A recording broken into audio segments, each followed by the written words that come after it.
notícias, né, já que a gente, enfim, vai trabalhar bastante com atualidades, apesar de todo mundo ter que trabalhar um pouquinho com atualidades, a nossa disciplina, especialmente, envolve muito, né, esse tema das atualidades, o que está acontecendo no mundo. Então, eu vou colocar algumas notícias relacionadas a esse conteúdo que a gente já viu. Vou colocar indicações de vídeos rápidos para vocês assistirem, de podcast, né? Não sei se vocês gostam, enfim, se tem costume de ouvir, mas particularmente é um meio que eu tenho utilizado bastante, né? Enfim, você vai, sei lá, fazer uma faxina em casa e você coloca para ouvir, né? Você vai fazer outras coisas que você consegue, de certo modo, fazer, entre aspas, no automático, e aí fica com a cabeça divagando, geralmente, então é melhor que fique divagando e estudando ao mesmo tempo, tá? Bom, e vou colocar também algumas indicações de exercícios para vocês fazerem, tá? Então, eu também procurei, encontrei alguns links com exercícios, mais uma vez, relacionados a esses conteúdos da aula anterior e da aula de hoje. Então, eu vou compartilhar aqui a minha tela com vocês para a gente começar a falar do conteúdo específico de hoje, tá? Bom, então a gente já tinha começado, né, na semana passada, a falar sobre a regionalização do mundo. E aí eu tinha falado para vocês, só que para a gente falar da regionalização do mundo, primeiro a gente vai ter que voltar um pouco e retomar, né, a globalização. Por quê? Porque esse processo de regionalização, ele está intrinsecamente ligado com a globalização, com os efeitos, os problemas, enfim, tá? Tem vários aspectos relacionados, alguns de vocês até tinham comentado sobre a ligação desse conteúdo com outras disciplinas. Sim, realmente, tá? O nosso conteúdo, ele tem bastante interface com outras disciplinas, o que, de certo modo, é bastante positivo, tá? Porque isso ajuda vocês a terem essa visão mais geral. Por quê, né? Porque muitas vezes a gente vê tudo separado, né, de forma compartimentada, tanto, enfim, na escola, quanto na própria faculdade depois, mas a gente tem que entender que a gente faz isso, a gente vê tudo separado, porque é mais fácil para a gente conseguir entender, né? Se a gente começar a querer aprender tudo junto de uma vez, enfim, todas as frentes da biologia de uma vez, todas as frentes de matemática de uma vez, a gente vai se perder, tá? Então, por isso que a gente vê tudo separadinho. Então, sim, né, realmente tem várias interfaces com outras disciplinas, o que eu espero, né, que com isso facilite o entendimento de vocês e, obviamente, né, beneficie vocês nas provas, tá? Então, deixa eu ver aqui como que eu passo. Aqui que eu tinha me apresentado, né, aqui aquela questão que a gente tinha discutido, né? Então, aqui a parte da questão, e a gente tinha começado a falar da globalização, né? Se o mundo ficou pequeno ou se o mundo ficou homogêneo. E a gente tinha visto que isso começou quando começam as grandes navegações, tá? E aí eu fiz uma ressalva que é importante. O termo globalização, ele só vai começar a ser utilizado lá na década de 1970 a 1980, tá? Mas, principalmente, né, ele se torna famoso para falar do período a partir dos anos 1990.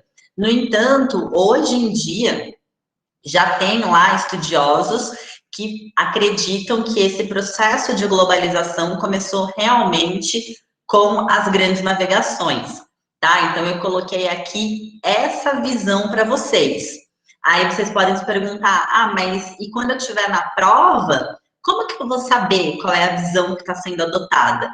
Bom, se for numa questão escrita, tentem deixar isso claro, escrevam isso, tá? Olha, né, existe essa forma, mas existe essa outra forma também de se entender globalização. Eu sei que as respostas são curtas e tem que ser realmente, mas com uma linha, às vezes duas, vocês conseguem deixar isso de uma forma clara, tá? Ah, mas e se for uma questão de alternativa, né? Como que eu vou saber o que é que a prova está considerando? Bom, aí tem que ler realmente, tá? Tem que ler e entender o que é que a questão está pedindo, o que é que a questão está falando, verificar quais são os dados, tá? Não só em provas de vestibular, né? Mas, enfim, em diversos tipos de provas, que são provas abrangentes, aplicadas não por um professor em uma turma específica, mas aplicadas, enfim, para pessoas de diferentes escolas, diferentes faculdades, existe um padrão que as questões devem seguir. Tá? Então, primeiro a questão tem que trazer lá os dados, seja num texto, seja numa imagem, enfim, tem que trazer algum tipo de material, né? Aí tem que ter, então, que é o que a gente chama do enunciado, que traz, então, esses dados, o texto, para situar vocês no que é que a questão vai pedir. Tem o comando, que é o que é que a questão está pedindo, né? Então, assinale a alternativa correta, enfim, tá? E aí, então, vem as alternativas. Então, para essas questões, vocês têm que o quê? Avaliar quais foram os dados, né? Qual é esse enunciado que foi ali apresentado, o que é que está sendo pedido e analisar as opções que tem. É um processo que demanda um certo tempo? Né? Então aí tem as táticas para vocês conseguirem fazer isso. Se vocês compreenderam logo de cara, já responde. Se ficou na dúvida, passa para a próxima questão, tá? Mas o que eu estou indicando aqui é que para a gente ter essa noção mais geral, vocês têm que avaliar ali o que é que está escrito na questão, tá? Como eu falei, a gente utiliza esse termo muito frequentemente para falar principalmente desse período a partir dos anos 1990, o termo globalização. Mas a gente pode considerar que a globalização, que o processo de globalização do mundo começou com as grandes navegações lá no século XV. Bom, e aí, né, só para fechar aqui, a gente tinha relacionado tudo isso com as revoluções industriais e, ao mesmo tempo, aqui, né, e, ao mesmo tempo, com a organização do sistema internacional, tá? Então, a gente discutiu também que, conforme os estados modernos foram surgindo, né, então, principalmente ali, um pouco antes já desse século XV, tá, que a gente tem já alguns estados surgindo, mas principalmente a partir desse século XV, XVI, a gente tem diversos estados modernos surgindo. O que é um estado moderno? Bom, é uma forma de organizar a sociedade que vai ali, então, criar esse estado, esse país, da forma como a gente entende hoje. Que, basicamente, ele é composto pelo quê? Né? A gente pode justificar isso de diversas maneiras, mas para ficar mais sintético aqui, né, a gente pode justificar como a separação entre o poder terreno e o poder divino, ou seja, a separação entre o Estado e a Igreja, tá? Então, nesses estados modernos, o principal ponto é que a gente vai ter essa separação, esses poderes serão separados. Significa que a Igreja não tem mais importância? Não, tá? Mas significa que ela não vai ser a grande organizadora da sociedade. O que isso significa? Isso quer dizer que antes da existência dos Estados modernos, a gente tinha a igreja como a grande organizadora das sociedades. Então, tudo que era feito era pensado o quê? Bom, nos horários da missa, no que é que a igreja diz que pode ou não pode fazer, em oferecer dízimo, enfim, seguindo todas essas normas da igreja. Com o Estado moderno, isso fica restrito ao âmbito pessoal, tá? Então, quem quiser se guiar pelos horários da igreja, pode, mas quem não quiser, não tem problema, porque daí a gente tem outras normas que organizam esse Estado, que não necessariamente seguem as mesmas normas da igreja, são, ou deveriam ser, né, um pouco mais maleáveis, tá? A partir desse momento, então, a gente tem o surgimento do capitalismo, que num primeiro momento, né, a gente pode chamar esse primeiro capitalismo de capitalismo mercantil ou mercantilismo. Depois, né, a segunda fase do capitalismo vai ser o capitalismo industrial, que é quando acontece a primeira revolução industrial, e aí eu tinha destacado que essa revolução industrial vai estar ali embebida, né, baseada nas ideias liberais, no liberalismo que surge naquele momento, então deixa a economia se autorregular, né? Então, bom, tem ali várias empresas surgindo em relação ao único produto. Deixa que os consumidores escolham a empresa que eles querem e aquelas que tiverem que quebrar, que quebrem, tá? São menos eficientes, tem que quebrar realmente. Isso vai ser ali o pensamento dominante nesse momento. Em conjunto, a gente vai ter uma ordem mundial ou uma ordem global surgindo, que vai ser a ordem imperialista, tá? Então,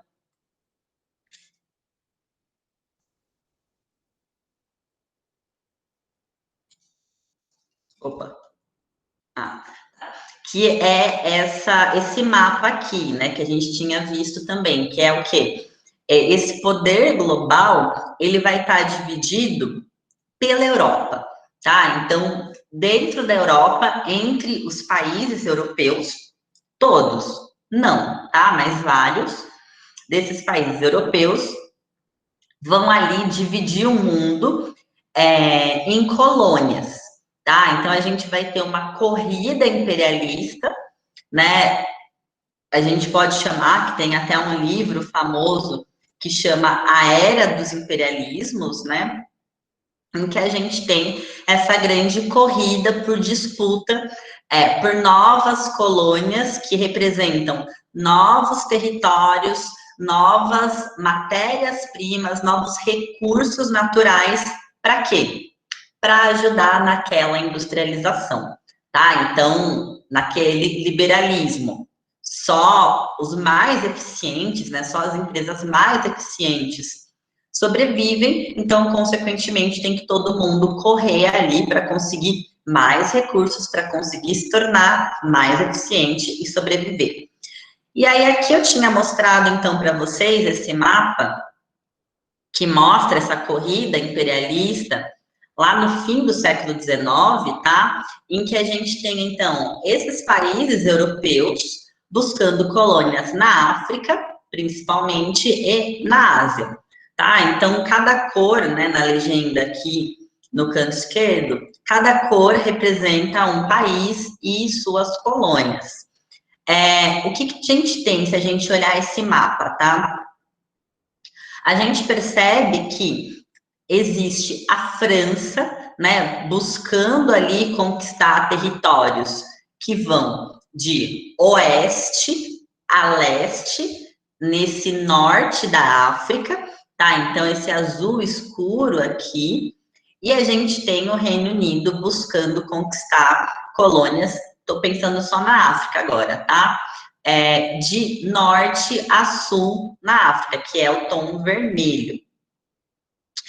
Por que que eu estou destacando isso? Porque apesar de, nesse momento, nesse século XIX, a gente ter essa corrida imperial entre todos os países europeus, a gente vai ter uma corrida mais forte, uma rivalidade mais forte entre França e Reino Unido, tá? Principalmente aqui na África.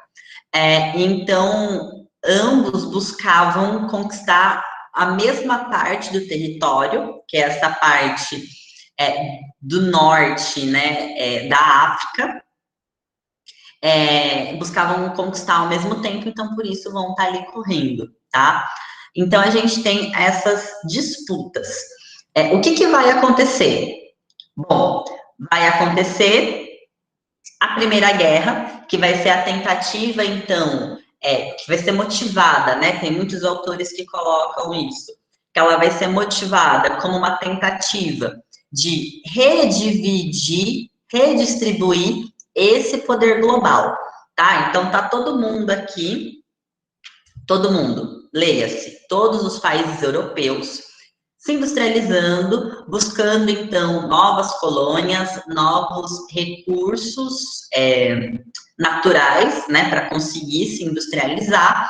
Aí a gente tem, então, a unificação da Alemanha acontecendo, né, lembrem lá das aulas de história, a unificação da Itália acontecendo, e aí com isso, então, surgem novos estados fortes, né, grandes, que vão também procurar entrar nessa corrida imperialista. Vão começar a querer disputar com os estados que já estavam disputando, que já tinham, que estavam há mais tempo nessa revolução industrial, nessa industrialização, tá? Bom, então, fruto disso, né, muitos autores acreditam que a Primeira Guerra aconteceu, tá? Então, é claro, né, tem a explicação de que, bom, a Primeira Guerra aconteceu porque teve o assassinato do arquiduque Francisco Ferdinando, enfim, que isso vai levar, né, a um efeito dominó por conta das alianças que existiam dentro da Europa, e aí, consequentemente, todo mundo se vê envolvido na Primeira Guerra. Sim, isso é um dos motivos, né? Mas o que eu estou querendo dizer aqui é que talvez não seja realmente o motivo principal. E aqui, mais uma vez, tá? Quando, né, for questão de história, aí vocês coloquem isso, né? Exatamente como vocês viram na aula de história, falando, olha, né, o motivo tá aqui, o assassinato do arquiduque Francisco Ferdinando. Agora, quando são questões pensando em geografia política, a gente está pensando o quê? Nessa organização do poder global, tá? Então, a gente pode considerar aquilo como um ponto, mas como a cereja do bolo, que, na verdade, existiriam o quê? Outros motivos, né? Outras tensões já existentes, voltadas a quê? A disputa pelo poder global. E que aí, então, esse assassinato foi a gota d'água, né? A cereja do bolo para que um conflito se iniciasse. Bom, então acontece a Primeira Guerra, a gente tem o período entre guerras, que vai ser um período onde não tem alteração nesse mapa aqui, apesar da dificuldade de diversos países continuarem mantendo essas colônias, tá? Então, apesar dessas dificuldades, esse mapa não se altera de uma maneira muito profunda, né? A gente tem talvez ali um certo abandono, um certo desleixo, né, com os países europeus em relação às suas colônias africanas e asiáticas, mas o mapa se mantém, tá? E aí, com a Segunda Guerra Mundial, né, que, mais uma vez, tem muitos autores que consideram a Segunda Guerra como uma continuação da Primeira Guerra, né, como se o que não foi resolvido na Primeira Guerra precisasse ser resolvido na Segunda Guerra. E aqui, mais uma vez, pensando nessas questões de divisão do poder global, tá? Quando eu estou falando em divisão do poder global, o que isso significa? Bom, que foi o que a gente tinha comentado também, né? Existem os países que são líderes, ou que a gente pode chamar países hegemônicos, que dominam, né? Que tudo que acontece tem relação com eles, ou eles têm que estar envolvidos, e, consequentemente, esses países têm ali alguns outros que fazem parte da sua área de influência, a gente pode dizer, enfim, que vão compor, né, um bloco de poder. Bom, a gente geralmente tem mais de um país que é líder, tá? A gente não tem só um, a gente pode ter mais de um. Geralmente tem mais de um. Com isso, esses países que são líderes, que são hegemônicos, vão acabar sempre o quê? Buscando equilibrar os seus poderes, né? Então, um tem mais poder que o outro. Aquele que tem menos vai procurar o quê? Aumentar o seu poder para ficar igual.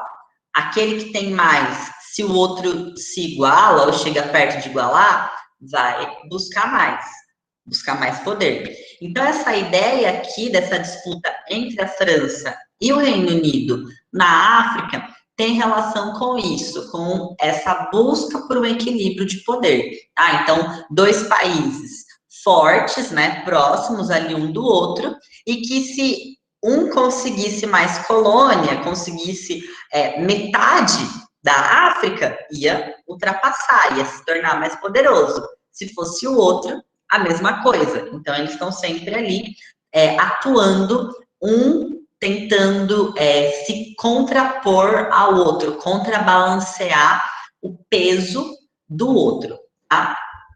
Bom,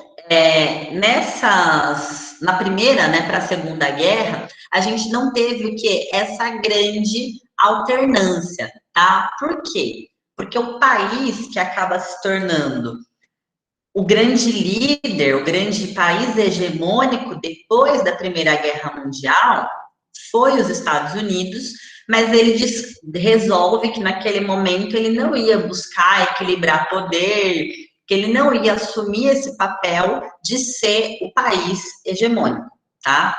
E aí a gente tem a Segunda Guerra. Com o fim da Segunda Guerra, e aí eu também tinha falado, né? Mais uma vez, a gente não entrou em detalhes sobre a Segunda Guerra, né? Lembrem lá das aulas de história, tá? Mas na Segunda Guerra a gente vai ter uma aliança entre os aliados, né? O lado aliado versus o eixo. Então, o eixo, Alemanha, Itália e Japão. E o lado aliado era composto por uma variedade de países, né, entre os quais se destacam principalmente os Estados Unidos, que entram no meio da guerra, o Reino Unido, né, ou Inglaterra, que ficam desde o início, a França, tá? A União Soviética, ia falar Reino Unido de novo, me desculpem, tá? A União Soviética, e a gente pode colocar também nesse bolo a China, tá? Eu sei que a China muitas vezes não é lembrada como parte do lado aliado, mas já vou colocar ela aqui, porque tem relação com o que a gente vai falar no decorrer, né, mais para frente da aula. Bom, então, com esse pessoal de um lado, todo mundo se une contra um inimigo maior. Mas existiu o quê? Uma grande divergência entre esses aliados. Por quê? Porque Estados Unidos, Reino Unido, França e a China, até, né, esse momento, faziam parte de um bloco que a gente pode chamar de bloco capitalista, tá? Até esse momento, porque eu estou falando ainda do fim da Segunda Guerra, tá? E aí a União Soviética, então, fazia parte de um outro bloco, do bloco socialista, do bloco comunista. Bom, quando o inimigo maior entre eles é eliminado, vai sobrar a rivalidade entre os dois líderes dos seus respectivos blocos, Estados Unidos e União Soviética, tá? Isso mais ou menos ali em 1947. Aí a China depois vai entrar nesse bloco comunista a partir de 49, mas num primeiro momento próxima da União Soviética, mas depois se afasta, tá? Então a gente tem, nesse século XX, essa disputa entre esses dois blocos, que se reflete nesse mapa aqui, tá? Da aula anterior para essa aula, eu mudei esse mapa sobre a Guerra Fria, porque eu acho que esse está um pouco melhor do que o anterior. Então, o que a gente tem? A gente vai ter essa corrida entre o lado capitalista e o lado comunista, tá? Então, aqui nesse mapa mostra quais eram as áreas em disputa. América Latina, África e a maior parte da Ásia, tá? A China e o Japão fazem parte da Ásia também, né? Mas não eram mais áreas em disputa. A China se tornou comunista e o Japão vai ficar ali muito próximo aos Estados Unidos, depois do fim da Segunda Guerra, porque os Estados Unidos vão tentar recuperar o Japão, enfim, vão submeter o Japão de diversas formas, com diversos tratados, tá? Então, as áreas que eram possíveis de ocorrer disputa eram América Latina e boa parte da Ásia. E essas áreas, então, vão ser disputadas fortemente pelos dois blocos de poder que a gente tinha. Então, esse bloco capitalista, que a gente tem, então, os Estados Unidos como líder, a Europa Ocidental como parte, né, desse bloco, e aí, do outro lado, o bloco comunista, liderado pela União Soviética, que tinha, então, a Europa Oriental como parte desse bloco. E aí a gente tem América Latina e África, né, a maior parte da Ásia, para buscar a expansão desses dois blocos, ou melhor, para esses dois blocos buscarem se expandir, tá? Com isso, durante esse período da Guerra Fria, a gente vai ter, então, vários golpes militares acontecendo, militares ou não, tá? Mas, enfim, vários golpes de Estado acontecendo na América Latina. A gente vai ter a África, de uma forma geral, se tornando independente, e aí as lutas de independência vão ser travadas entre facções rivais que vão, então, buscar apoio na União Soviética e nos Estados Unidos, tá? Então, todos os conflitos mundiais, ou não, que aconteceram nesse período da Guerra Fria, que vai de 47 a 91, vai ser perpassado por essa disputa ideológica entre capitalismo e socialismo, tá? Por quê? Porque a organização do mundo, nesse momento, era uma organização bipolar. Então, aqui, né, na época do imperialismo, a gente tem uma organização do mundo multipolar, ou seja, vários polos de poder, e aí essa corrida que a Europa trava, né, para buscar novas colônias na África e na Ásia, demonstram isso, tá? Então, olhem aqui a listinha, né, de países que estão correndo, tá? Multipolar, vários polos de poder. Já na Guerra Fria, a gente tem um mundo dividido, né, organizado de maneira bipolar, com dois polos de poder, né? Então, um mundo capitalista e um mundo socialista. Bom, mas aí a Guerra Fria termina. E quando a Guerra Fria termina, o que é que acontece? Então, a gente vai ter, a partir dos anos 90, e aí, talvez principalmente nos anos 90, tá? O que vai ficar conhecido como a retomada de um mundo multipolar. Aqui cabe um parênteses. Tem autores que têm uma visão, tá? E isso pode aparecer dessa forma realmente, né? A questão dessa forma realmente nas provas, tá? A questão vai tentar mostrar o que ela quer que você responda, né? Se você sabe ali, se vocês sabem ali essas visões, tá? Então, tem alguns autores que têm uma visão de que, bom, o fim da Guerra Fria aconteceu com a derrota, entre aspas, da União Soviética. Por que derrota, entre aspas, tá?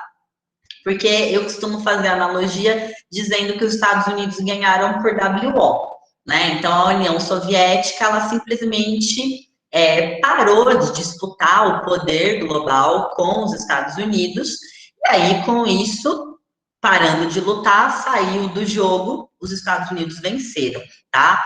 Mas, obviamente, vocês não podem escrever isso, né? E nem vai ter uma questão falando dessa forma, mas é para vocês entenderem. Então, a gente costuma dizer que realmente a União Soviética foi derrotada, que ela perdeu a Guerra Fria.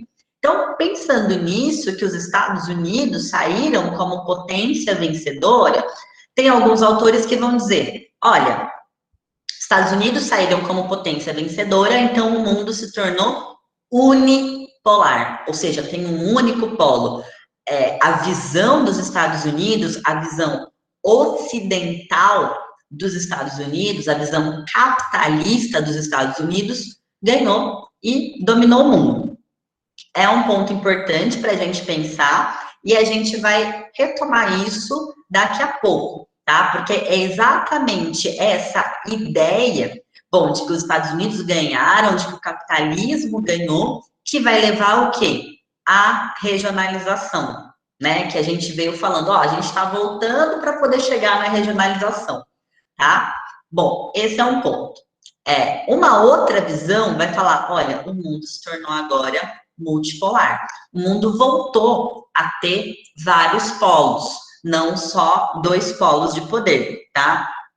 Quem segue essa visão de mundo multipolar via onde, né? Quais eram os polos? 3, basicamente, tá?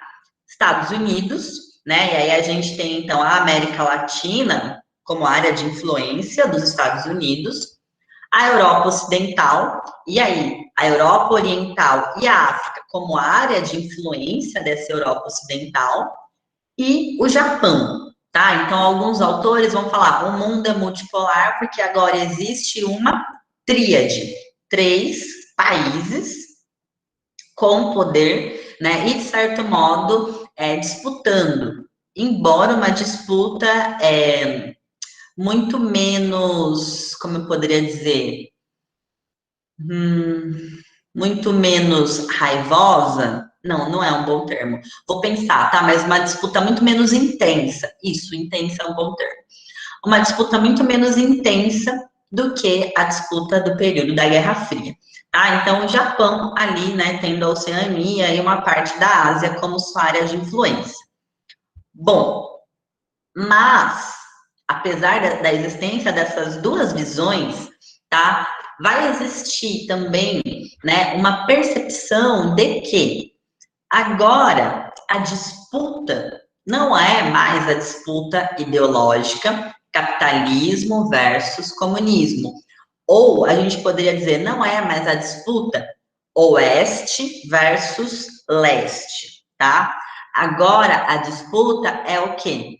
Norte-sul, né? Então, aqui essa linha vermelha divisória nesse mapa. O que significa? Países do norte, países industrializados, países mais desenvolvidos, no sentido de terem as técnicas mais novas desse processo de industrialização que a gente vive, enquanto no sul a gente tem o quê?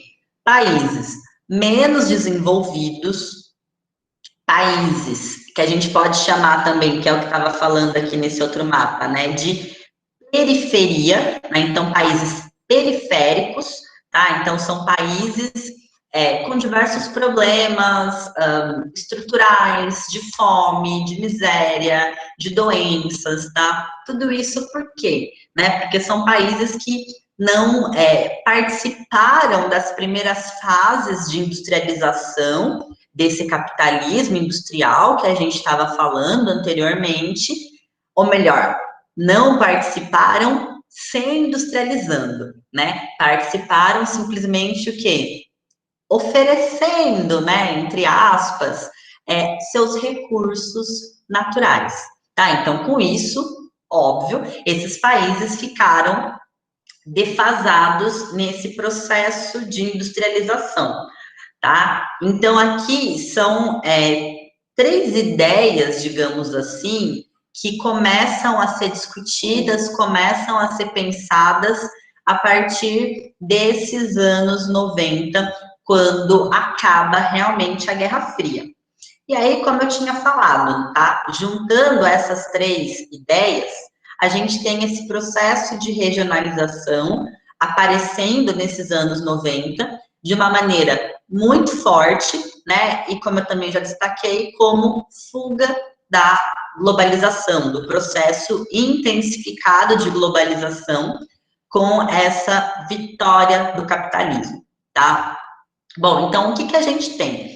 Aqui eu coloquei uma década anterior disso, né? Porque já nos anos 80 a gente começa a ter alguns sinais desse movimento que aconteceria principalmente a partir dos anos 90, com o fim da União Soviética.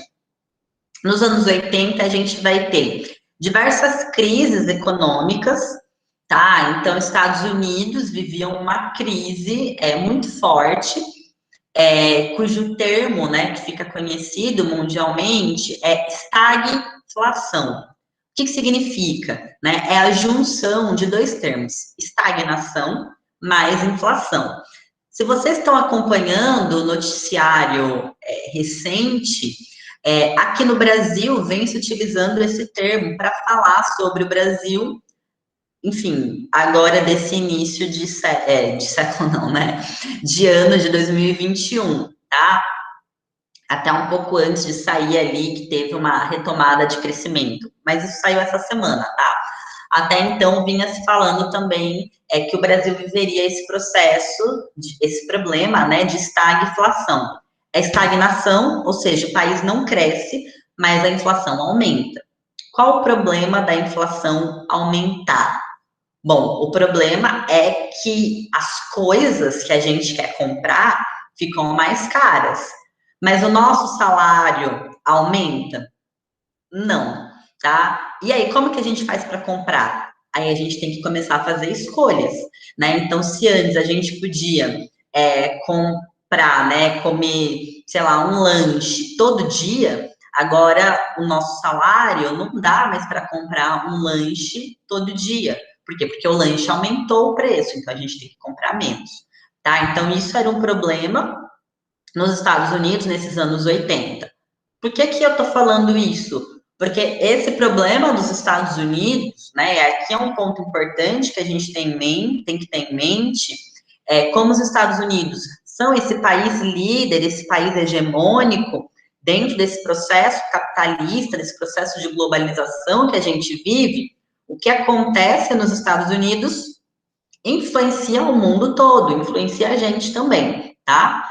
Então, esse problema, crises também econômicas na América Latina, que é o que a gente chama de crises da dívida, tá? Ou, né, melhor dizendo, crises da dívida externa. Então, esses países da América Latina tinham conseguido recursos internacionalmente para o seu desenvolvimento doméstico, né? Então, para, sei lá, construir hidrelétrica, construir ponte, construir estrada, entre outras coisas, tá?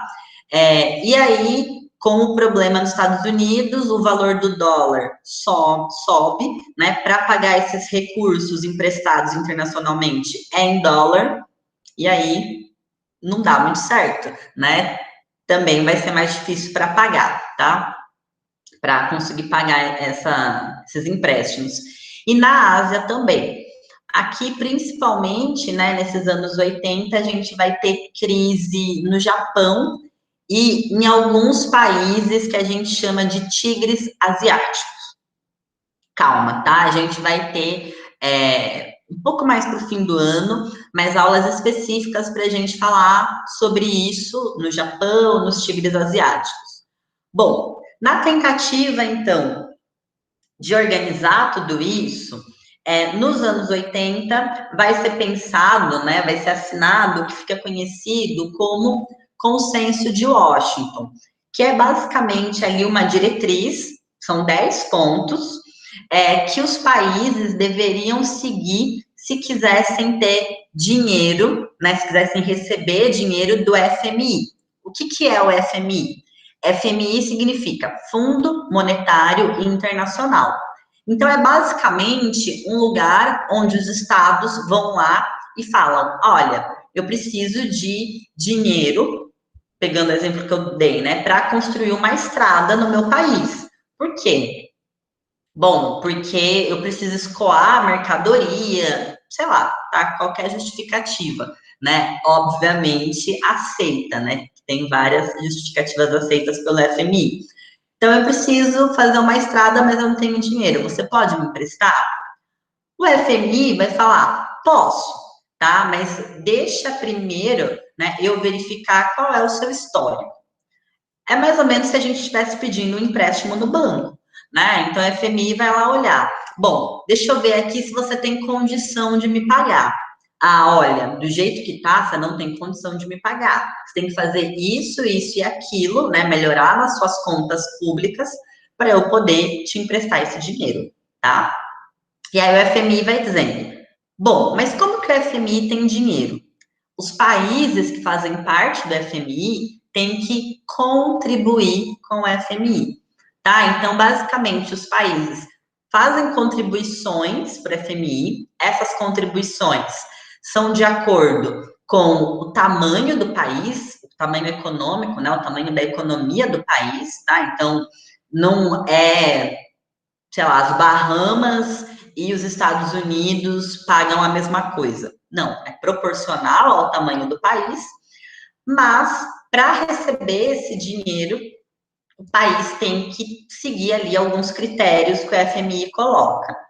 A partir de 89, se estabelece esse consenso de Washington, no qual esses critérios, que são 10 critérios, vão ser baseados no que a gente chama de neoliberalismo, tá? Então, novo, um novo liberalismo. Por isso que eu tinha retomado lá um pouco com vocês, né? Que lá na época da primeira, mas principalmente da segunda Revolução Industrial, a gente tem o liberalismo como uma ideologia dominante. Aqui nesses anos 80, essas ideias são retomadas, só que com uma nova roupagem. Por quê? Porque a gente está falando de mais de 100 anos, né? Um pouco mais de 100 anos de diferença, tá? Então não dá para fazer do mesmo jeito. Mas a ideia ainda permanece a mesma, que é qual? Né? Uma redução do papel do Estado com a diminuição dos gastos públicos. Ou seja, é um Estado que vai investir menos em políticas públicas sociais. Então, é um Estado que vai investir menos em educação, que vai investir menos em saúde. Por quê? Porque dentro do FMI, isso que eu estou chamando de investimento, para o FMI é visto como um gasto, tá? Então, o Estado está gastando com isso. Bom, ele gasta todo o dinheiro dele com isso, e aí como que ele vai pagar o empréstimo? Não vai, tá? O FMI não está considerando que investimento, né, em saúde, em educação, tem um retorno financeiro para o Estado lá para alguns anos à frente, né? É que realmente é um investimento que o retorno demora um pouco para acontecer. Mas, enfim. Bom, por que que isso é importante aqui? Porque a gente vai ter vários países aderindo a esse consenso de Washington. Principalmente quais? Principalmente esses países do Sul, tá? Por quê? Porque essas diretrizes foram pensadas exatamente para esses países do Sul global. América Latina, África e Ásia. Bom, todo mundo que seguiu o consenso de Washington, nos anos 90, eu esqueci de colocar aqui, mas enfim, vai passar por diversas crises econômicas também. tá? Assim como nos anos 80. Isso inclui o Brasil, tá? Então, o Brasil viveu crise econômica nos anos 80, volta a viver crise econômica nos anos 90, fruto dessas questões internacionais. Mas, né, nesses anos 90, a gente vai ter o surgimento do que se chama na política de terceira via, tá? Então, bom, na Guerra Fria existia lá a divisão entre capitalismo e socialismo, tá? Existiram tentativas de terceira via, mas não foi possível. Nos anos 80, começa o que a gente chama de terceira onda democrática. Então, países que eram ditaduras ou que tinham se tornado ditaduras durante esse período da Guerra Fria, independentemente, né, de ser capitalista ou comunista, mas principalmente os capitalistas, começam a se tornarem democracias, a voltarem. Bom, acabou o conflito, né, anos 90, não tem mais conflito ideológico, mas aquelas ideias, né, neoliberais, né, dessa economia, desse Estado enxuto, começa a trazer alguns problemas. Então, vão surgir alguns líderes políticos que vão se chamar de terceira via. Vão falar, olha, a gente não quer aquele capitalismo onde o Estado não se preocupa com saúde, educação, tá? Mas a gente também não quer aquele Estado comunista onde o Estado se preocupa com tudo, né? Onde é o Estado que fala o tanto que você pode comer ou não. Enfim, estou fazendo aqui um estereótipo, né? Principalmente de países comunistas que tiveram racionamento de comida, tá? Não foram em todos os países que aconteceram isso, mas para a gente entender os extremos, às vezes estereótipos podem ser úteis. Então, vai surgir um pessoal, alguns políticos, em vários lugares do mundo, como Estados Unidos, Reino Unido e Brasil, que vão falar, olha, vamos por um terceiro caminho, tá? Então, a gente é capitalista, mas a gente vai cuidar desse aspecto social, a gente vai cuidar dessas políticas sociais, vai pensar nisso, tá? Isso vai ser uma forma, o quê? De combater esses problemas da globalização, tá? Por quê? Porque essa globalização vai pressupor sempre a existência dessa divisão norte-sul. Por quê? Porque para terem países ricos pelo sistema capitalista, é necessário que tenham países pobres, tá? Não tem como, dentro do sistema capitalista atual, embora, né, existem várias tentativas de começar a se mudar para um novo modelo capitalista, a gente tem essas grandes áreas de desenvolvimento sem ter grandes áreas de pobreza, de menos, né, de menor desenvolvimento. Tá? Bom, na tentativa, então, né, de fugir também desses problemas da globalização, a gente vai ter a integração regional sendo utilizada. Por isso, o termo regionalização, que a gente vem falando já algumas vezes, tá? Essa integração regional vai ser pensada nesse momento por meio do comércio, e aí por meio de acordos de comércio, utilizando, então, as ideias neoliberais, um pouco do consenso de Washington, tá? E aqui eu coloquei, então, alguns exemplos, né, de blocos econômicos que surgiram nessa época. Vocês já viram, né, alguns desses blocos na aula antes de eu começar aqui no cursinho, mas não se preocupem, porque a gente vai ter aulas específicas para falar das regiões específicas, né? Então, daqui para frente, a gente vai falar cada aula de uma região, mais ou menos, né? Cada aula de uma região, e aí a gente retoma esses blocos.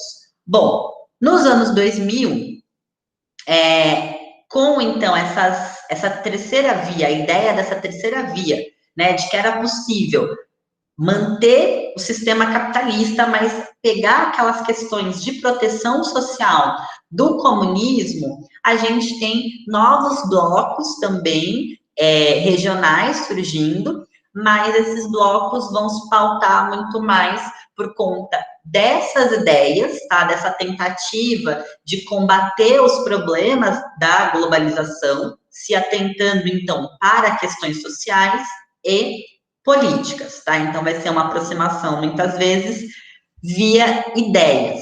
E aqui eu coloquei alguns outros exemplos, tá? Então, desses eu não lembro se vocês trabalharam com todos, né? Mas União Africana, Unasul na América Latina, ALBA na América Latina, CAL, né? Que é da África Oriental, né? Então, 2 da África e 2 da América Latina eu coloquei aqui. Ao mesmo tempo, esses anos 2000 vão inaugurar novas formas de ação e de questionamento dessa globalização, que foram os protestos sociais, ou seja, os protestos da sociedade contra a globalização, tá? Então, ainda, né, nos anos 90, mas, enfim, em 99, a gente tem os primeiros protestos contra a globalização, né, que vão ser protestos que vão acontecer em Seattle, nos Estados Unidos, no momento em que estava acontecendo uma reunião da OMC, Organização Mundial do Comércio. Tá? Então, vão ter protestos ali contrários, né, àquela reunião, a que representaria, então, essa globalização e tudo mais, tá? A partir de 2001, começa a acontecer o Fórum Social Mundial, tá? Primeira reunião dele vai acontecer aqui no Brasil, lá em Porto Alegre. Aí a gente vai ter outras reuniões acontecendo no Brasil, depois começa a acontecer em outros lugares. Qual que era o intuito? O intuito era reunir movimentos sociais, né, de forma ampla, ONGs, tá, que buscassem o quê? Essa mesma ideia de, olha, esse capitalismo da forma que a gente vive não dá, por quê? Porque vai ter sempre essa divisão norte-sul, tá? A gente tem que, então, pensar em novas formas de desenvolver esse mundo. E aí, a partir dos anos 2010, a gente tem outros processos, né? Então, a gente vai ter uma retomada da regionalização. Por quê, né? Porque a partir dos anos 2000, a gente retoma um processo maior de globalização, ou melhor, de multipolaridade, de um mundo multipolar, tá? Apesar da existência desses diversos blocos regionais. A partir dos anos 2010, principalmente no campo econômico, a gente vai ter uma retomada, né, uma tentativa de se firmar novos acordos regionais, tá? Qual a diferença desses acordos de 2010 para os acordos dos anos 90, que também foram acordos focados na questão econômica, tá? Então, a gente tem, né, anos 90, acordos focados em questão econômica, anos 2000, acordos mais focados em questões políticas, sociais, e 2010, acordos focados na economia. Significa que os acordos dos anos 2000, focados em política e questões sociais, não focaram na economia?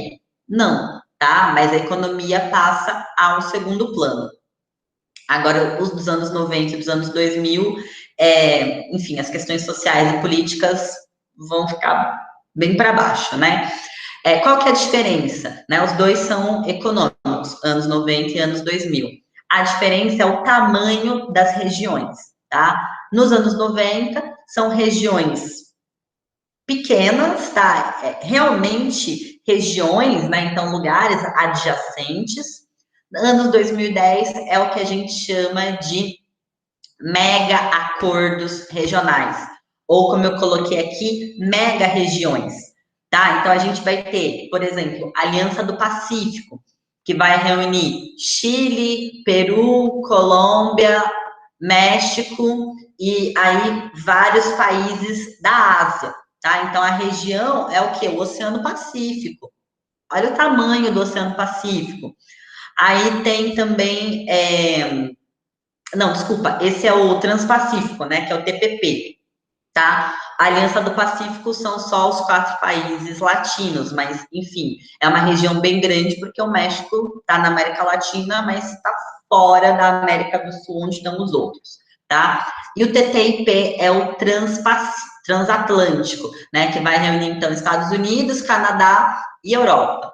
Ok, eles já tinham outros acordos, tá? Mas aí é um grande acordo regional, pelo menos deveria ser, né? O único que continua realmente possível, né, de continuar existindo e funcionar é a Aliança do Pacífico entre os latino-americanos, tá?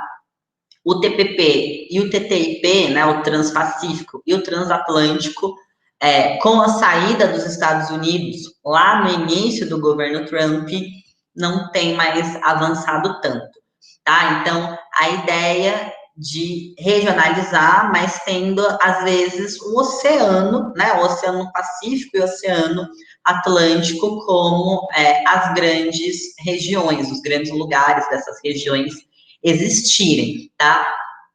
Além disso, né, vai focar na economia e vai tentar, né, eles vão tentar colocar novas normas para se pensar essa economia, para gerir, então, essa integração, tá? Que vai ser, vão ser normas bem mais profundas, né, e bastante inovadoras. Mas, enfim, esses 2 mega acordos, né, então, o Transpacífico e o Transatlântico estão em stand-by desde que os Estados Unidos saíram do acordo. Além disso, né, nesses anos 90, então, com o fim da questão ideológica, surge a questão: qual que vai ser o motivo para os próximos conflitos globais? Bom, nesse momento vai surgir o Samuel Huntington falando: o próximo motivo vão ser as culturas, serão, né, o que ele chama as civilizações, o choque de civilizações, tá? Então aqui é uma imagem, né, para a gente entender. Esse Samuel Huntington, ele vai falar que existiriam 8 civilizações, tá? E que elas entrariam em choque. Mas se vocês repararem, ai, tá dando reflexo aqui. Mas se vocês repararem, todos os choques são o quê? De todas as civilizações, basicamente, contra a civilização ocidental, tá? Por quê? Porque foi a civilização vencedora da Guerra Fria, né? Então, aí, para o Huntington, isso significa que vai todo mundo entrar em conflito. Com os atentados de 11 de setembro de 2001 aos Estados Unidos, né? Então, a gente teve lá grupos terroristas islâmicos, né, de orientação islâmica, realizando ataques contra os Estados Unidos. Essa ideia do Huntington retoma, né, fala assim, é realmente isso que está acontecendo. Mas aí a gente tem que entender. Por quê? Porque se a gente acredita no que o Huntington está falando, então como que a gente vai conviver com culturas diferentes da nossa? A gente vai achar que está tudo sempre indo para esse choque, tá? Bom, para a gente, né, que dentro desse esquema aqui faz parte dessa civilização latino-americana, não teria problema, né? Quem que está entrando em choque com a gente? A gente poderia pensar que os ocidentais. E aqui, quem são os ocidentais, tá? Estados Unidos e Europa Ocidental, né?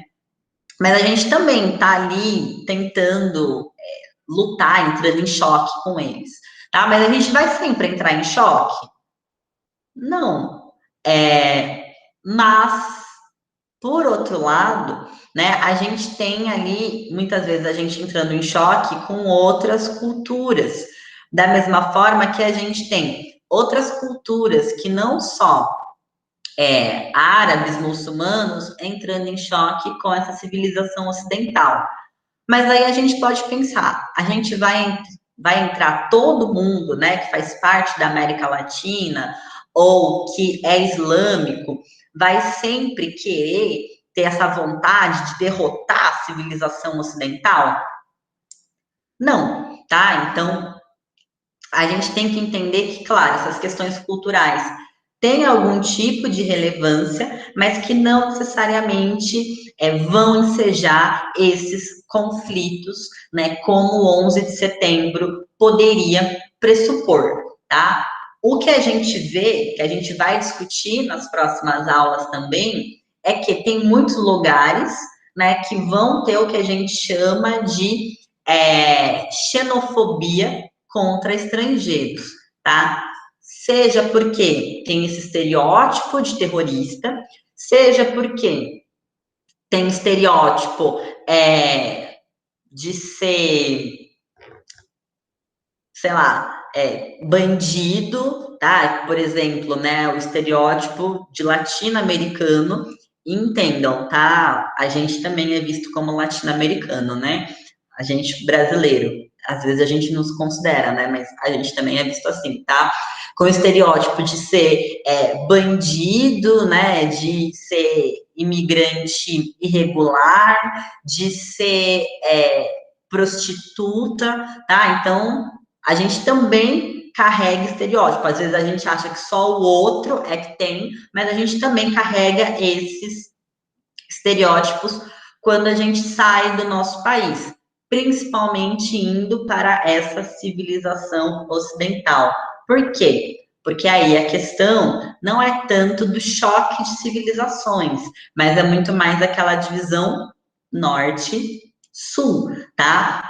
Tem um pouco de questão cultural, óbvio, mas essa questão norte-sul de achar que essas pessoas que vêm desses países periféricos querem sempre trazer, vão sempre trazer algum prejuízo para esses países do centro do capitalismo, ou seja, esses países desenvolvidos, tá? Então, talvez, né, o choque não seja por conta das questões culturais, mas seja por conta dessa estrutura, tá? Estrutura capitalista.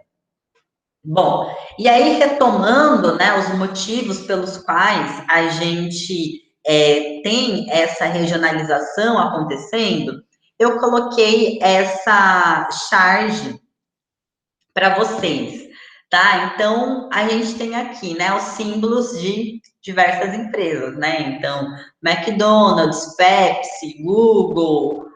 Aí, né, o homenzinho fala: o que que é isso? Né, porque ele aparece lá na testa dele, colado, e depois no corpo, várias marcas globais, tá? Aí o outro vai responder o quê? A globalização crescendo absurdamente. Faça eles pararem, que cada vez vai surgindo mais. É impossível. E aí, cada vez mais logos, tá? Qual que é a ideia aqui? Essa ideia, então, de estar todo mundo conectado, tudo globalizado, todo mundo desejando as mesmas coisas, né? Então, todo mundo quer o telefone da maçã, todo mundo quer, sei lá, comer no McDonald's, enfim, tá? Tudo isso ajuda nesse processo de regionalização, essa tentativa de retomar as suas raízes, de retomar o sentimento nacional ou o nacionalismo, tá? E aí, de tempos em tempos, isso retoma com força. A gente vive, né, um momento desde ali mais ou menos 2015, 2016, não só no Brasil, tá, no mundo, de retomada desses sentimentos nacionalistas e xenófobos, tá? Não necessariamente todo nacionalismo é ruim, né? Mas se esse nacionalismo pressupõe, então, uma xenofobia, ou então, né, uma rejeição muito forte de tudo que acontece, aí talvez esse nacionalismo precise ser melhor trabalhado, tá? Para fechar, eu coloquei aqui, né, a questão da disputa do poder global atualmente. Por quê? Bom, a gente veio falando, a partir dos anos 90, né, tem alguns autores que vão dizer, olha, o mundo, né, o poder global é unipolar, os Estados Unidos venceram, tem outros que vão dizer, é multipolar, né, a gente tem, então, uma tríade formada por Estados Unidos, Europa, leia-se União Europeia, né, não, já existia com esse nome nos anos 90, e Japão, tá? E tem outros que vão dizer, ok, mas o que importa é que tem tudo, pode ser um dos dois, mas a gente tem essa divisão norte e sul, tá? Mas aí, a partir dos anos 2000, o que que a gente começa a ter? A partir de 2002, a gente tem o que a gente chama de boom chinês, né? Que vai ser um crescimento exponencial da China. Então, a partir de 2002, é que 2002 é o primeiro ano, né? Que a China cresce na casa dos 2 dígitos, ou seja, acima de 10%. E, bom, no momento em que ninguém crescia tudo isso, tá? Tava todo mundo crescendo na casa de 1 dígito.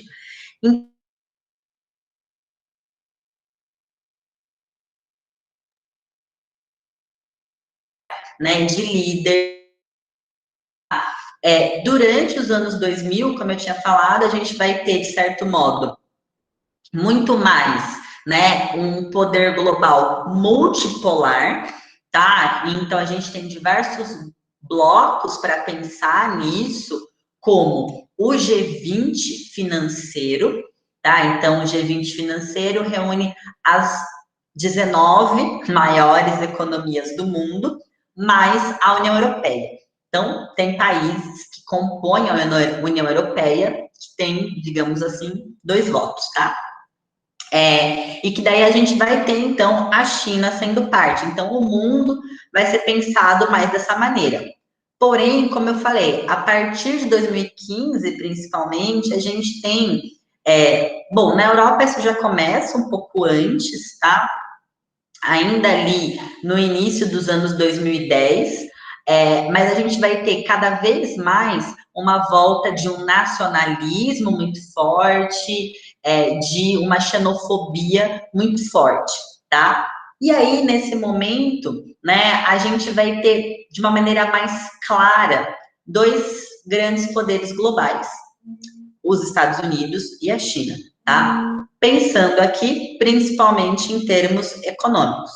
E aí, então, a gente tem atualmente essa disputa entre esses 2 polos, esses 2 países hegemônicos acontecendo. A China vem conquistando diversos aliados, como, tá? A China começou a vender tudo para o mundo todo. Tudo que a gente compra ou vem da China, ou a maior parte dos componentes vieram da China. Tá? Então, a gente precisa, não só a gente, mas os Estados Unidos precisam da China. Do mesmo modo que a China precisa dos Estados Unidos. Tá? Então, embora eles estejam em disputa, um precisa do outro. Por quê? Tá? Porque a China é o país que mais tem comprado títulos da dívida pública dos Estados Unidos. O que é isso? Tá? O governo precisa de dinheiro. Aí, o que o governo vai fazer? Ele pode pedir para o FMI, como a gente falou aqui, mas o governo também pode emitir um título falando assim, ó, quem comprar isso daqui, sei lá, 5 anos, eu devolvo isso com mais 5% de juros. Tô chutando alto, tá? Então, aí o governo começa a vender isso. Todo governo faz isso. Então, a pessoa compra e dali a 5 anos vai lá e resgata. Ou não, pode comprar outro. Com isso, o governo consegue o quê? Fazer dinheiro, né? Ele vendeu, pegou o dinheiro, usa para o que ele precisa, e aí, dali 5 anos, se a pessoa quiser retirar, ele paga aquele título, tá? Então, a China é o país que mais detém, né, que mais comprou esses títulos da dívida pública dos Estados Unidos. toda a área de tecnologia, né, o setor de tecnologia dos Estados Unidos é, de certa forma, dependente da China, tá? Então, da produção de componentes, né? Como eu falei, o produto que a gente compra pode não ser da China, mas os componentes são, tá? Então, eles têm uma interligação muito forte. A China foi avançando, conseguindo se tornar o maior parceiro comercial de diversos países, da América Latina, África, lugares onde antes o principal parceiro eram os Estados Unidos, tá? Então a gente tem essa disputa real acontecendo, né, nesse campo econômico e que cada vez mais vai se acirrando. A grande discussão atual, que é o que eu coloquei ali no centro, grandes empresas, é o quê? A questão do 5G, tá? E, obviamente, já que a gente está nesse momento pandêmico, a questão da recuperação durante, né, ou após a pandemia. E que aí, obviamente, tem relação com a produção de vacinas, tá? Então a gente tem que pensar, né? E aí é isso que eu vou colocar algumas notícias para vocês na pasta lá do Drive sobre essas disputas atuais, tá? Então, notícias sobre isso, sobre como os Estados Unidos estão ali tentando boicotar a China, principalmente aconteceu no governo Trump, tá? Mas eu trouxe isso por quê? Porque mesmo Trump tendo saído, isso não vai se encerrar, isso vai continuar acontecendo, tá? Então a gente tem lá os Estados Unidos boicotando a China, né? Colocando várias restrições tarifárias, ou seja, aumentando as tarifas de importação, não permitindo algumas empresas chinesas de estarem no território dos Estados Unidos, não querendo, né, o 5G chinês, porque acredita, né, fala que a China vai espionar o mundo com esse 5G. Aí eu pergunto para vocês, mas os Estados Unidos, mesmo sem ter o 5G, não espionam todo mundo? É claro que espionam, tá? Se o 5G for dos Estados Unidos, não vai ter nada ali que possa fazer os Estados Unidos espionarem todo mundo? Óbvio que não, né? Claro que vai ter, tá? Então a questão é realmente porque é a China, é porque é essa disputa pelo poder global, né? Para saber quem vai ser então o grande líder dessa economia mundial. Isso é, né? Se tiver um grande líder, se essa disputa não permanecer por muito tempo, até surgirem outros disputando, tá? E aí, para encerrar, então, essa questão, né, que eu tinha falado das guerras comerciais, eu coloquei essa imagem, né, que é de uma notícia também, mostrando que como atualmente esse reflexo da globalização vem sendo sentido pensando nas regiões, na regionalização, né, o que leva a esse processo de regionalização algumas vezes. Então, os Estados Unidos, né, nessa disputa ali travada com a China, desculpa, renegociou acordos comerciais com o México e com o Canadá. Qual acordo? Principalmente o NAFTA, tá? Não chama mais NAFTA, né? Mas NAFTA significa Acordo de Livre Comércio da América do Norte. Agora mudou, eu não lembro muito bem o significado da nova sigla, mas a gente vai falar sobre isso mais em detalhes, né? Falar do novo acordo daqui a algumas aulas. Disputas comerciais, então os Estados Unidos está travando ali disputas com a Europa, com a Índia, com a China, né, que é o que a gente está falando, e com o Japão, buscando o quê? Melhorar acordos, melhorar tarifas, tá? E os Estados Unidos, ao mesmo tempo, concedeu algumas isenções, né, para alguns países também. Para quê? Para compensar um pouco dessa guerra comercial está travada, principalmente com a China, né? Então, a gente tem Brasil como exemplo, Argentina e Austrália. Então, aqui são alguns pontos, né, que eu já tinha falado, essa disputa atual, agora do século XXI, coloquei, né, como áreas centrais dessa disputa, o comércio e a pandemia, né, mas a gente também pode pensar a questão do meio ambiente, tá, tanto que agora, né, o Biden, que é o presidente atual dos Estados Unidos, retomou essa questão ambiental nos Estados Unidos. Por quê? Porque a próxima, né, o próximo grande líder mundial vai ter que estar melhor sintonizado com essas questões ambientais. A gente tem só um planeta, né? Então não dá ali para cada país utilizar recursos de mais de 2 terras, né, de 2 planetas terras, para manter o seu nível de consumo, o seu nível de produção industrial. Tá? A gente precisa fazer alguma coisa.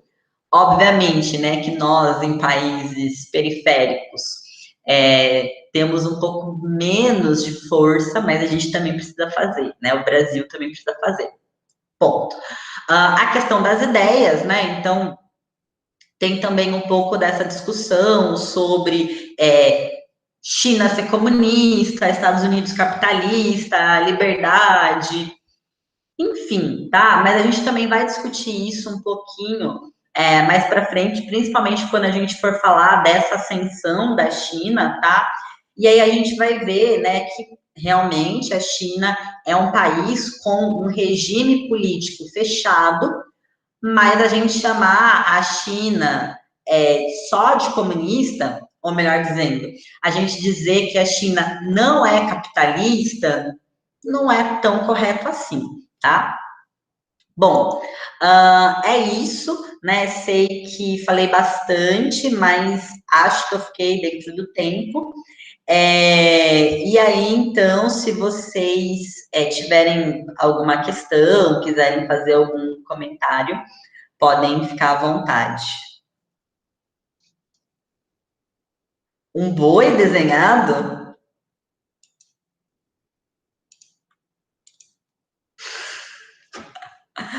Naquele mapa da divisão norte-sul. Mas parece mesmo, né? Sei lá, algum animal meio estranho.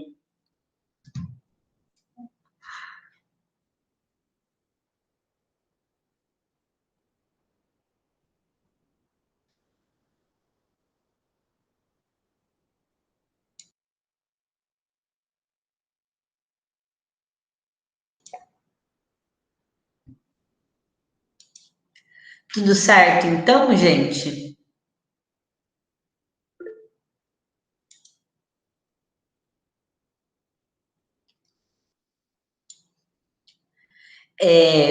Como assim, diferença no impacto oriental?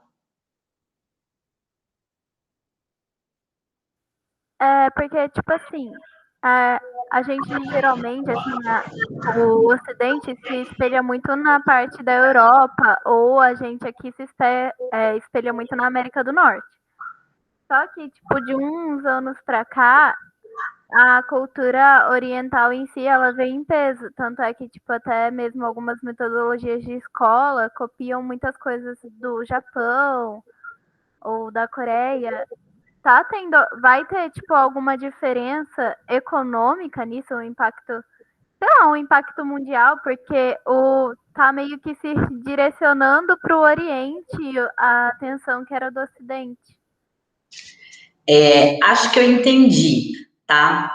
Sim, isso tem um impacto, principalmente nesse quesito de tentar buscar aumentar essas relações entre os países, tá?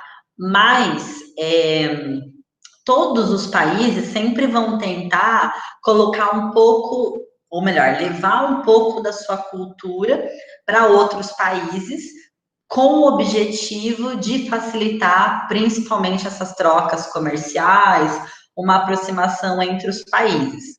Então, assim, essa aproximação maior que vem acontecendo em relação a essa cultura oriental, né? E aí eu não sei se eu tinha comentado com vocês na outra semana, mas, por exemplo, né, esses grupos de boy band coreanos são um grande exemplo, tá? Que é uma forma o quê? De deixar a população, né, mais próxima daquele país, uma forma, então, da Coreia fazer a população de outros países ficarem mais próximas da Coreia e com isso facilitar que o governo coreano consiga se aproximar desses outros países, seja por interesses políticos, né? Ficar junto numa mesma situação mundial, tá? Ou por interesses econômicos. Então, nesse sentido, tem um impacto, sim, tá? É que geralmente esse impacto, né, por essa via cultural, não necessariamente ele é mais rápido, tá? Mas é importante por quê? Bom, porque se for um país democrático e a população começar a fazer manifestação que não quer que aquele país se aproxime da Coreia, da China, do Japão, o governo, né, o governante pode se sentir ali pressionado a não se aproximar desses países, tá? Mas isso não são só esses países orientais, digamos assim, que fazem. Enfim, todos os países buscam esse tipo de aproximação cultural que a gente chama.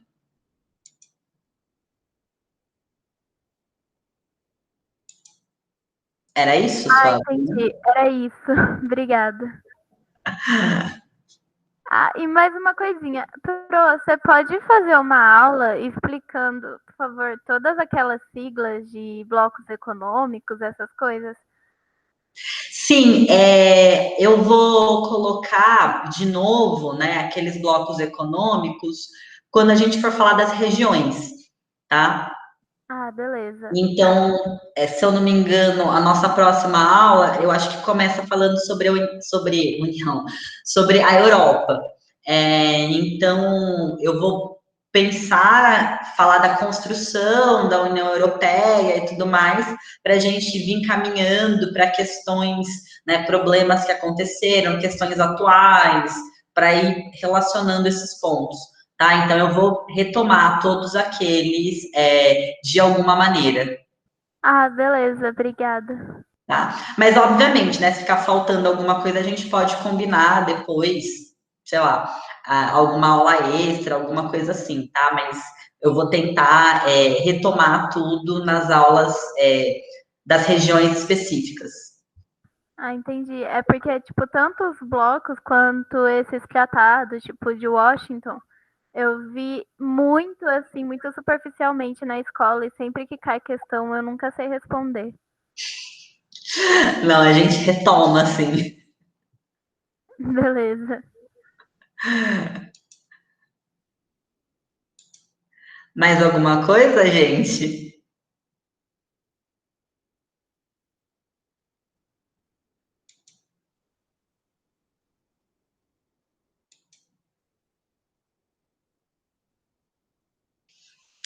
Então, tá bom. Bom fim de semana para vocês, né? Boas aulas ainda e até a nossa próxima aula.